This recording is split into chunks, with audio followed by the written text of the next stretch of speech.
Welcome to Hi-Inno channel. இன்றைக்கி நம்ம இந்த வீடியோவில் சூப்பரான ஒரு கேக் தாங்க எப்படி செய்யுதுன்னு பார்க்க போகிறோம். இந்த கேக்கு வந்துட்டு மைதா கிடையாது, சர்க்கரை இல்லை, பட்டர் இல்லாமல் ரொம்ப சூப்பரான டேஸ்ட்டில் இந்த லாக்டவுனில் வந்துட்டு நம்ம வீட்லேயே ரொம்ப டேஸ்டியான இந்த கேக் எப்படி செய்கிறது தான் பார்க்க போகிறோம். ரொம்பவும் சாஃப்டான இந்த கேக் எப்படி செய்கிறது தான் இன்றைக்கி இந்த வீடியோவில் சொல்லியிருக்கேன். இதில் வந்துட்டு நம்ம கோதுமை மாவு, நாட்டு சக்கரை, எண்ணெய் இதெல்லாம் யூஸ் பண்ணியிருந்தாங்க. ரொம்ப ஹெல்தியான இந்த கேக் எப்படி செய்யுது அப்படிங்கிறதான் பார்க்க போகிறோம். இந்த லாக்டவுனில் வந்துட்டு நம்ம கடையெல்லாம் போயிட்டு ஸ்நாக்ஸ் இந்த மாதிரி கேக் ஐட்டம்லாம் வாங்க முடியாது. நம்ம வீட்லேயே வந்துட்டு ரொம்ப சூப்பராக டேஸ்டியான ஹெல்தியான கேக் எப்படி செய்கிறது அப்படிங்கிறத இந்த வீடியோவில் உங்களோட ஷேர் பண்ணியிருக்கேன். சரி வாங்க ஃப்ரெண்ட்ஸ், இன்றைக்கி இந்த கேக் எப்படி செய்கிறது அப்படிங்கிறத பார்க்கலாம். இந்த கேக் செய்யறதுக்கு பீட்டர்லாம் தேவையில்லைங்க. நார்மலாக நம்ம வீட்டில் மிக்ஸி இருந்தேன்னா அதிலே செய்யலாம். இன்றைக்கி நான் மிக்ஸி ஜார் ஒன்று எடுத்திருக்கேன். இதில் வந்துட்டு 2 முட்டை எடுத்திருக்கேன். சப்போஸ் நீங்கள் முட்டை சாப்பிட மாட்டீங்க அப்படின்னா 1 கப் அளவுக்கு தயிர் எடுத்துக்கோங்க. நான் இதில் வந்து நான் மாவு எடுத்துருக்கிற அந்த கப்பில் நீங்கள் 1 கப் தயிர், கெட்டியான தயிர் எடுத்துக்கலாம்.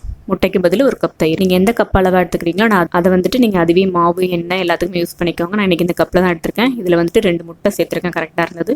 அதே அளவுக்கு எண்ணெய் 1 கப்பு. இதில் வந்துட்டு சக்கரை சேர்க்கல. நாட்டு சக்கரை அப்படின்னாலும் இனிப்பு கம்மியாக இருக்கும். நான் அந்த கப்பில் வந்து 1.5 கப் அளவுக்கு சேர்த்துட்டு நல்லா நான் பிளெண்ட் பண்ணிக்க போகிறேன். உங்களுக்கு இல்லை சப்போஸ் நீங்கள் பிளெண்டர் இருந்ததுன்னா பிளெண்டர் யூஸ் பண்ணிக்கோங்க. இல்லை ஒயர் விஸ்க் இருந்தால் நீங்கள் அதில் கூட வச்சுருந்தீங்க. கொஞ்சம் டைம் எடுக்கும், அவ்வளோதான். மிக்ஸி ஜார் இருந்தது அப்படின்னா ஈஸியாக போட்டு நம்ம மிக்ஸ் பண்ணுறதுக்கு ஈஸியாக இருக்கும். இதை நான் இப்போ வந்து வேற ஒரு பவுலில் மாற்றிக்கிறேன். இல்லை எண்ணெய் யூஸ் பண்ணும்போது நீங்கள் ரீஃபைண்ட் ஆயில் யூஸ் பண்ணுங்க. கடலை எண்ணெய், நல்லெண்ணெய்லாம் யூஸ் பண்ணீங்க அப்படின்னா அதனுடைய ஃப்ளேவர் வரும். அதனால ரீஃபைண்ட் ஆயிலாக இருந்தால் நல்லாயிருக்கும். இல்லை நான் மாவெல்லாம் வந்து ஸ்ட்ரெயின் பண்ணிக்க போகிறேன். இந்த மாதிரி ஒரு ஜல்லடை வச்சு நான் சொன்ன கப்ல வந்துட்டு இன்னைக்கு 1.5 கப் அளவுக்கு மாவு எடுத்திருக்கேன். வெள்ளம் எந்த அளவுக்கு எடுத்தேன்னா அதே அளவுக்கு கோதுமை மாவுங்க. மைதா கிடையாது, கோதுமை மாவு. அதுலயே வந்துட்டு 1/2 கப் அளவுக்கு கொக்கோ பவுடர், 1 டீஸ்பூன் அளவுக்கு பேக்கிங் பவுடர், ஒரு 1/2 டீஸ்பூன் அளவுக்கு பேக்கிங் சோடா, ஒரு பிஞ்ச் அளவுக்கு உப்பு. இதை சேர்த்துட்டு நல்லா நான் சளிச்சுக்க போறேன். இப்போ நான் மாவு எல்லாத்தையும் சளிச்சு எடுத்துட்டேன். இதை வந்துட்டு நான் அதோட மிக்ஸ் பண்ணிக்க போறேன். இதில் மாவு போட்டு மிக்ஸ் பண்ணும்போது ரொம்ப வேகமாக ஃபாஸ்ட்டாக நம்ம பிளெண்டர்லாம் வச்சு செய்யக்கூடாதுங்க. இந்த மாதிரி ஒரு ஸ்பேட்டுலா இல்லை நீங்கள் நார்மலான ஒயர் விஸ்க் வச்சு மெதுவாக மிக்ஸ் பண்ணி விடுங்க. இப்போ இதோட நான் ஃப்ளேவருக்காக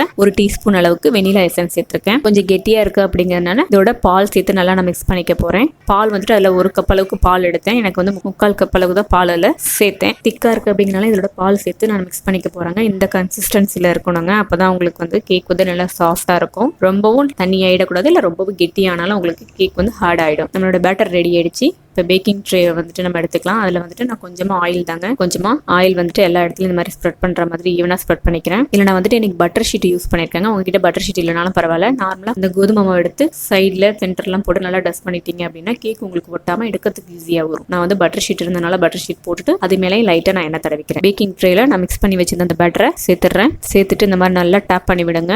அதில் சின்ன சின்ன பபிள்ஸ்லாம் இருந்தது அப்படின்னா மேலே வந்துடும். இன்னைக்கு வந்துட்டு நான் குக்கரில் தாங்க இந்த கேக் செய்ய போகிறேன். இதுக்கு அமல்லாம் தேவையில்லை. நீங்கள் குக்கர் இல்லைனாலும் பரவாயில்ல, நார்மல் இட்லி பாத்திரம் இருந்ததுன்னா அதில் கூட செய்யலாம். கொஞ்சமாக நான் எல்லாம் கார்னிஷிங்காக பொடியா பாதாம் வந்து கட் பண்ணி வச்சிருந்தேன், அதை தான் சேர்த்துருக்கேன். நீங்கள் முந்திரி இருந்தால் முந்திரி சேர்த்துக்கலாம். இல்லை சாக்கோ சிப்ஸ் வச்சிருந்தீங்க அப்படின்னா அதை கூட சேர்த்துக்கலாம். அது நம்மளோட விருப்பம் தான். இன்னைக்கு வந்து நான் குக்கரில் செய்யறதை ஃபர்ஸ்ட் ப்ரீ ஹீட் பண்ணிக்கிறேன். ஒரு 5 மினிட்ஸ்க்கு முடி போட்டு ஹீட் பண்ணி வச்சிருக்கேன். இதில் இந்த மாதிரி சென்டரா ஒரு ஸ்டாண்ட் போட்டுக்கோங்க. இதுக்கு சால்ட் இல்லை மணல் அதெல்லாம் தேவைன்ற அவசியமே இல்லை. நீங்கள் டேரெக்டாக அந்த மாதிரி ஒரு ஸ்டாண்ட் வச்சுட்டு அதில் நம்ம கேக் வச்சு பேக் பண்ணிக்கலாம். நம்ம அந்த ட்ரே கேக் கூட இந்த ட்ரே அதில் வச்சுட்டு இந்த மாதிரி வந்து குக்கர் வந்துட்டு அந்த பெல்ட் போடாமல் நார்மலாக மூடியை வச்சு மூடிக்க போகிறாங்க. விசிலும் போட தேவையில்லை. இது வந்துட்டு கரெக்டாக ஒரு 45 மினிட்ஸ்க்கு அடுப்பை வந்து சிம்ல வச்சுக்கோங்க. மீடியம் ஃப்ளேம்ல இல்லைங்க, சிம்ல வச்சுட்டோம் அப்படின்னா கரெக்டாக ஒரு 45 மினிட்ஸ்ல நமக்கு கேக் ரெடி ஆகிடும். நீங்கள் இந்த மாதிரி நைஃப் இல்லை டூத் பிக் வச்சு செக் பண்ணி பாருங்க. தேவையில்லை பாருங்க. சில டைம்ல வேகாமல் இருந்தது அப்படின்னா நீங்கள் மறுபடியும் மூடி போட்டு ஒரு 5 மினிட்ஸ்க்கு மூடி வச்சிங்க அப்படின்னா நல்லாவே வந்துடும். இது கொஞ்சம் நேரம் நல்லா ஆறட்டும். ஆறினதுக்கு அப்புறமா நம்ம வேற ஒரு பிளேட்ல மாற்றிக்கலாம். நீங்கள் குக்கரில் தான் செய்யணும்னு அவசியம் இல்லைங்க. இட்லி பாத்திரம் தான், நீங்கள் நார்மல் இட்லி பாத்திரத்தில் செய்யலாம். அப்படி இல்லைன்னா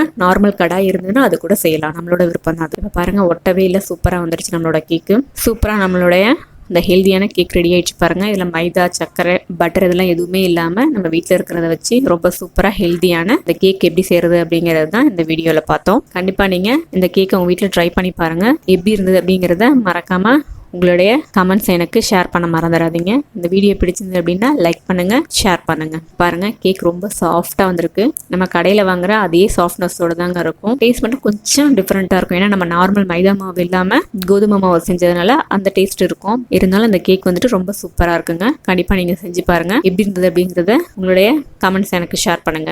Hi-Inno சேனலை ஃபர்ஸ்ட் டைம் பாக்குறீங்க அப்படின்னா மறக்காம சப்ஸ்கிரைப் பண்ணிக்கோங்க. பக்கத்துல இருக்கிற பெல் பட்டனையும் பிரஸ் பண்ணிக்கோங்க. இன்னொரு சூப்பரான ஒரு ரெசிபியோட உங்களை நான் மீட் பண்றேன்.